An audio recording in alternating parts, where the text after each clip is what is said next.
So Les, let me start this interview by asking where you grew up.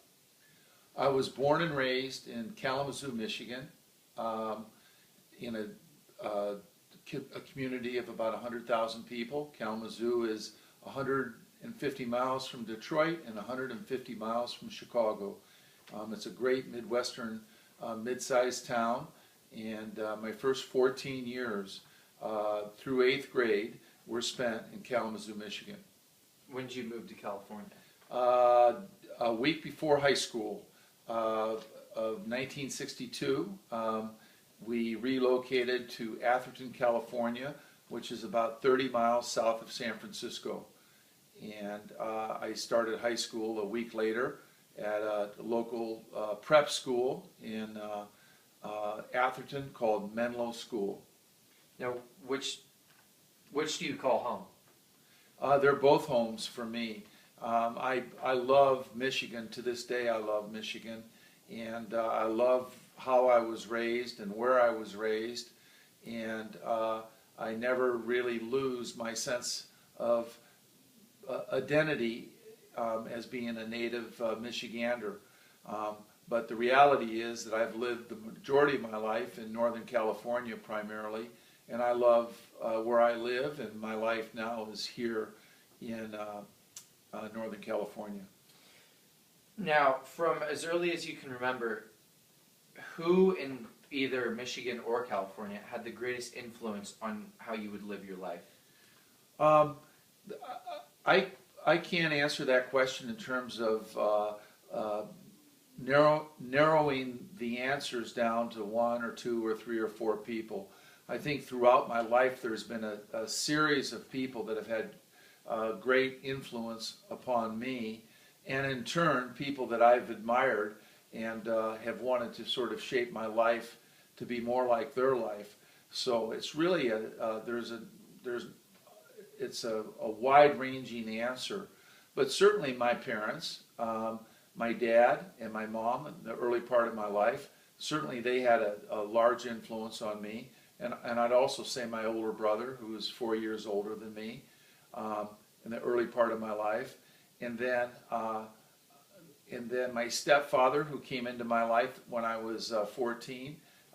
He, for many, many years, had a tremendous influence upon me, and so on the family level, I would say that those were the most important influences. But throughout school, whether it was elementary school or high school, and to a certain extent college, there were all sorts of teachers and coaches and also older or people, peers that I was around who influenced me and who kind of shaped my life. Did you have any heroes when you were younger? I had a ton of heroes when I was younger. If you can name one, who would be the greatest? Just being a kid who loved sports, Al Kaline was my childhood baseball hero. I've always sort of admired Abraham Lincoln. I think since I was a boy, since he was from Illinois, the neighboring state to Michigan, Abe Lincoln was sort of always, and even to this day, has been one of my heroes. But I had all sorts of heroes, and maybe more so than not, most of my heroes were athletes. Did having Al Kaline as a hero affect the way you would live your life? No, he was simply a hero because he was a star baseball player when I was young, and I was a Detroit Tiger fan, and he was a pretty upright guy, and but just basically I didn't really model after him because of his values or those types of things. I just modeled after him because he was a good athlete. Now, even though he didn't affect how you would live your day-to-day life, did you have any sort of dream when you were younger? I had constant dreams. I had lots of heroes. I had lots of dreams, and my dreams were really big dreams. I as a young kid, maybe fourth, fifth, sixth, seventh grade, I really dreamt and believed that I was going to be a great athlete. And I later on, I think my dreams transferred into, I thought that I would be, if not the President of the United States, a governor or somebody of importance. And since I've always been interested in politics, I guess I always sort of felt that I would be some sort of significant statesman of some sort. Was there ever a time where, like, you decided, was there ever a moment where you said, okay, athletics is not going to work out? And, like, where was the transition? Was there ever a specific event that made this occur?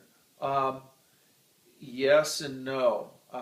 My sort of official athletic career ended my sophomore year at the University of Oregon. I was on the football team, and I had been in mid-season. I had a disciplinary infraction, and I was suspended from the team for the last 6 games of the year. I wasn't playing; I was simply on the scout team, but nevertheless, I had made the team, and I had a role on the team, as insignificant as it was. But I think that kind of ended my sort of my college football dreams that year. That would have been 1967, and but my dreams didn't really go away. They within 2 or 3 years, I became very interested in skiing and in mountaineering, and my dreams just sort of transferred themselves to mountains.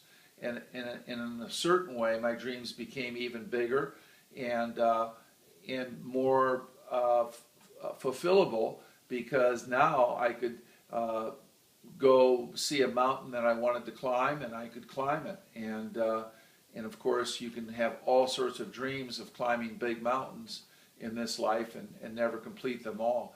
But to a certain extent, I've had a great, since college, a great dream life with mountains, and also in swimming, because I've become sort of a wannabe long-distance cold water swimmer, and I've had a chance to do a lot of swimming and swim a lot of different interesting courses, if you will. So mountaineering and swimming have sort of taken over my dreams.